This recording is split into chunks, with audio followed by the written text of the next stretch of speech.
গল্পের radio by পুবালি চ্যানেলের আজকের নিবেদন শরৎচন্দ্র চট্টোপাধ্যায়ের লেখা গল্প ছেলে ধরা।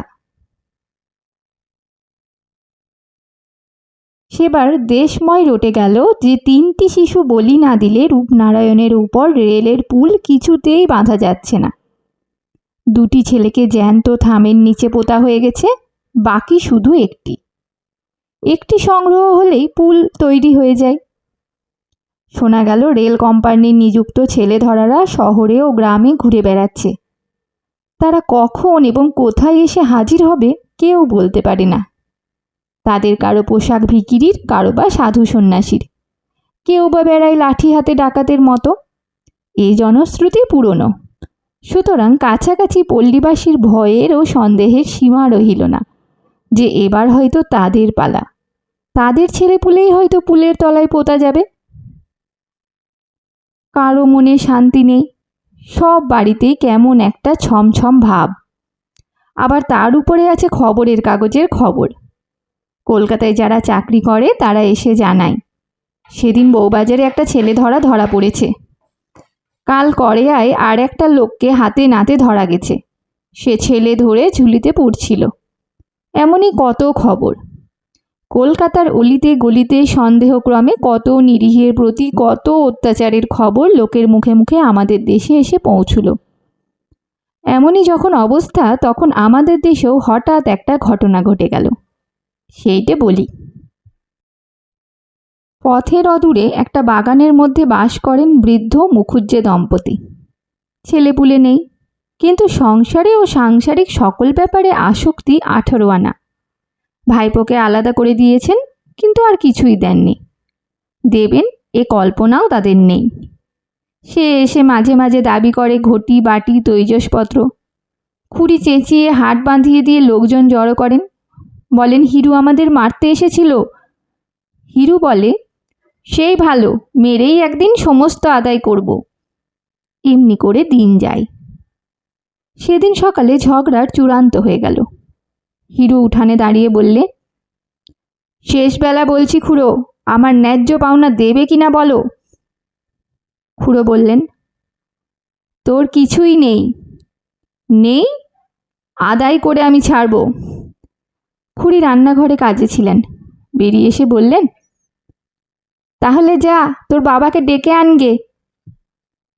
হিরু বললে, আমার বাবা স্বর্গে গেছেন, তিনি আসতে পারবেন না। আমি গিয়ে তোমাদের বাবাদের ডেকে আনব। তাদের কেউ হয়তো বেঁচে আছে, তারা এসে চুল চিরে আমার বখরা ভাগ করে দেবে। তারপর মিনিট 2 ধরে উভয় পক্ষে যে ভাষা চলল তার লেখা চলে না।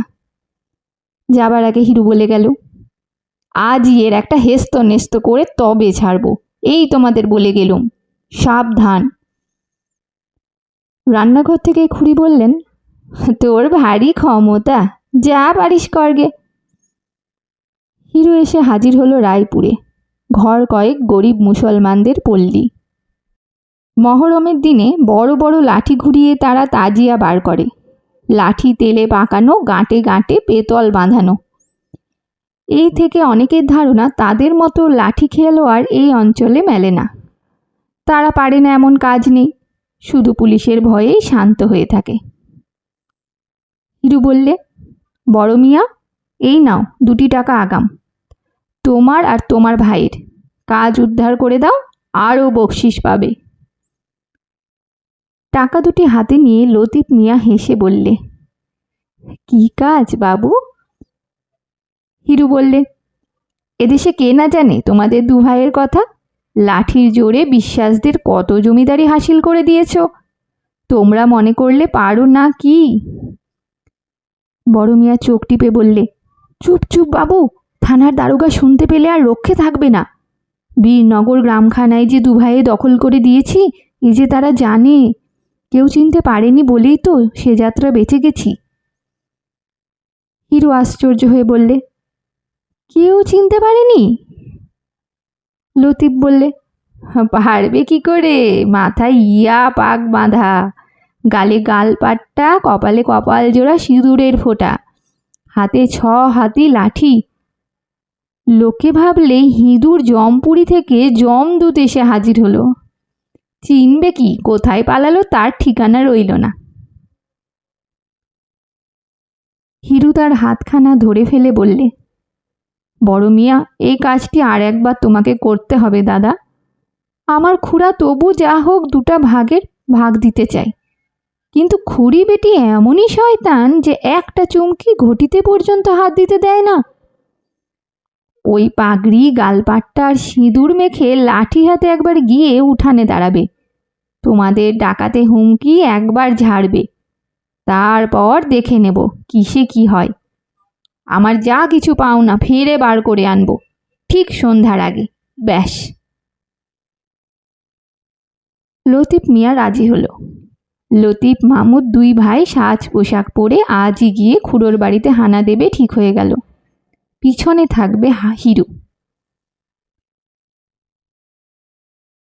একাদশী, সারা দিনের পর দাওয়াই ঠাঁই করে দিয়েছেন জগদম্বা। মুখুজ্জে মশাই বসেছেন জলযোগে, সামান্য ফলমূল ও দুধ। বেতধাত, একাদশীতে অন্নাহারে সহ্য হয় না। পাথরের বাটিতে ডাবের জলটুকু মুখে তুলেছেন। এমন সময় দরজা ঠেলে ঢুকলো দুই ভাই, লতিফ আর মাহমুদ। ইয়া পাগড়ি, ইয়া গালপাট্টা, হাতে 6 হাতি লাঠি, কপাল জোড়া সিঁদুর মাখানো। মুখুজ্জের হাত থেকে পাথরের বাটি দুম করে পড়ে গেল। জগদম্বা চিৎকার করে উঠলেন, ওগো পাড়ার লোক, কে কোথায় আছো, এসো গো, ছেলে ধরা ঢুকেছে। সম্মুখের ছোট মাঠটায় ঘর কেটে ছোট ছোট ছেলের দল রোজ ফিঞ্চে খেলে, আজও খেলেছিল। তারাও চেঁচাতে চেঁচাতে যে যেখানে পারলে ছুট দিলে, ওগো ছেলে ধরা এসেছে, অনেক ছেলে ধরে নিয়ে যাচ্ছে। হিরু সঙ্গে এসেছিল বাড়ি চিনিয়ে দিতে, দৌড়ের আড়ালে লুকিয়েছিল। সে চাপা গলায় বললে, আর দেখো কি মিয়া, পালাও, পাড়ার লোক ধরে ফেললে আর রক্ষে নেই, বলেই নিজে মারলে ছুট। লতিফ মিয়া শহরের আর কিছু না শুনে থাক, ছেলে ধরার জনশ্রুতি তাদের কানে এসেও পৌঁছেছে। চোখের পলকে বুঝলে এ অজানা জায়গায় এরূপ বেশে এই সিঁদুর মাখা মুখে ধরা পড়ে গেলে দেহের একখানা হাড়ও আস্ত থাকবে না। সুতরাং তারাও মারল ছুট। কিন্তু ছুটলে হবে কি, পথ অচেনা, আলো এসেছে কমে, চতুর্দিক থেকে কেবল বহু কণ্ঠের সমবেত চিৎকার, ধরে ফেল, ধরে ফেল, মেরে ফেল বেটাদের। ছোট ভাই মাহমুদ কোথায় পালালো ঠিকানা নেই, কিন্তু বড় ভাই লতিফকে সবাই ঘিরে ফেললে। সে প্রাণের দায়ে কাঁটা বন ভেঙে লাফিয়ে পড়ল একটা ডোবায়। তারপর সবাই পাহাড়ে দাঁড়িয়ে ছুটতে লাগলো ঢিল। যেই মাথা তোলে অমনি মাথায় পড়ে ঢিল, আবার সে মারে ডুব, আবার উঠে, আবার মাথায় পড়ে ঢিল। লতিফ মিয়া জল খেয়ে আর ইট খেয়ে আধ মরা হয়ে পড়ল। সে যতই হাত জোর করে বলতে চায় সে ছেলে ধরা নয়, ছেলে ধরতে আসেনি, ততই লোকের রাগ আর সন্দেহ বেড়ে যায়। তারা বলে, নইলে ওর গালপাটটা কেন, ওর পাগড়ি কিসের জন্য, ওর মুখময় এত সিঁদুর এলো কোথা থেকে? পাগড়ি তার খুলে গেছে, গালপাটটা একধারে ঝুলছে, কপালে সিঁদুর জলে ধুয়ে মুখময় লেগেছে। এসব কথা সে পাড়ের লোকদের বলেই বা কখন, শোনেই বা কে? ততক্ষণে কতগুলি উৎসাহী লোক জলে নেমে লতিফকে হিঁচড়ে টেনে তুলেছে। সে কাঁদতে কাঁদতে কেবলই জানাচ্ছে সে লতিফ মিয়া, তার ভাই মাহমুদ মিয়া, তারা ছেলে ধরা নয়। এমন সময় আমি যাচ্ছিলুম সেই পথে, হাঙ্গামা শুনে নেমে এলুম পুকুর ধারে। আমাকে দেখে উত্তেজিত জনতা আর একবার উত্তেজিত হয়ে উঠল। সবাই সমস্বরে বলতে লাগলো, তারা একটা ছেলে ধরা ধরেছে। লোকটার অবস্থা দেখে চোখে জল এলো, তার মুখ দিয়ে কথা বেরোবার শক্তি নেই, গাল পাট্টায় পাগড়িতে সিঁদুরে রক্তে মাখামাখি, শুধু হাত জোর করছে আর কাঁদছে। জিজ্ঞেস করলুম, ও কার ছেলে চুরি করেছে, কে নালিশ করছে? তারা বললে, তা কে জানে, ছেলে কই, তাই বা কে জানে। তবে এমন করে মারছো কেন? কে একজন বুদ্ধিমান বললে, ছেলে বোধহয় ও পাঁকে পুঁতে রেখেছে, রাত্রিরে তুলে নিয়ে যাবে, বলি দিয়ে পুলের তলায় পুঁতবে। বললুম, মরা ছেলে কখনো বলি দেওয়া যায়? তারা বলল, মরা হবে কেন, জ্যান্ত ছেলে।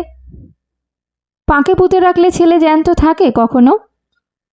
যুক্তিটা তখন অনেকের কাছেই সমীচীন বোধ হলো। এতক্ষণে উত্তেজনার মুখে সে কথা কেউ ভাববারই সময় পায়নি।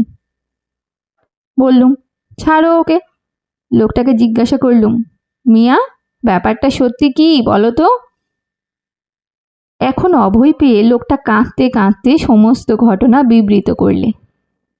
মুখুজ্জে দম্পতির ওপর কারো সহানুভূতি ছিল না, শুনে অনেকের করুণাও হলো।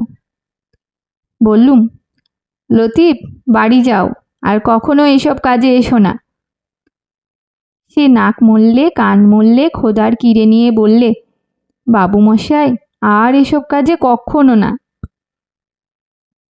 কিন্তু আমার ভাই গেল কোথায়? বললুম, ভাইয়ের ভাবনা বাড়ি গিয়ে ভেবো লতিফ, এখন নিজের প্রাণটা যে বাঁচলো এই ঢের।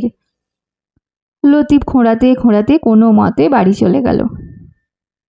অনেক রাত্রে আর একটা প্রচণ্ড কোলাহল উঠল ঘোষালদের পাড়ায়। তাদের ঝি গোয়ালে ঢুকেছিল গরুকে জাপ দিতে। খড়ের ঝুড়ি টানতে গিয়ে দেখে টানা যায় না। হঠাৎ তার মধ্যে থেকে একটা ভীষণ মূর্তি লোক বেরিয়ে ঝির পা দুটো জড়িয়ে ধরলে। ঝি যতই চেঁচায়, বেরো গো, কে কোথায় আছো, ভূত আমাকে খেয়ে ফেললে, ভূত ততই তার মুখ চেপে ধরে বলে, মা গো, আমাকে বাঁচাও, আমি ভূত পেরেত নই, আমি মানুষ। চিৎকারে বাড়ির কর্তা আলো নিয়ে লোকজন নিয়ে এসে উপস্থিত। আগের ঘটনা গাঁয়ের সবাই শুনেছে, সুতরাং ছোট ভাইয়ের ভাগ্যে বড় ভাইয়ের দুর্গতি আর ঘটল না। সবাই সহজে বিশ্বাস করলে এই সেই মামুদ মিয়া, ভূত নয়। ঘোষাল তাকে ছেড়ে দিলে, শুধু তার সেই পাকা লাঠিটি কেড়ে নিয়ে বললে, ছোট মিয়া, সমস্ত জীবন মনে থাকবে বলে এটা রেখে দিলুম। মুখের ওইসব রং টং ধুয়ে ফেলে এখন আস্তে আস্তে ঘরে যাও। কৃতজ্ঞ মামুদ 100 সেলাম জানিয়ে ধীরে ধীরে সরে পড়ল। ঘটনাটি ছেলে ভুলানো গল্প নয়, সত্যই আমাদের ওখানে ঘটেছিল।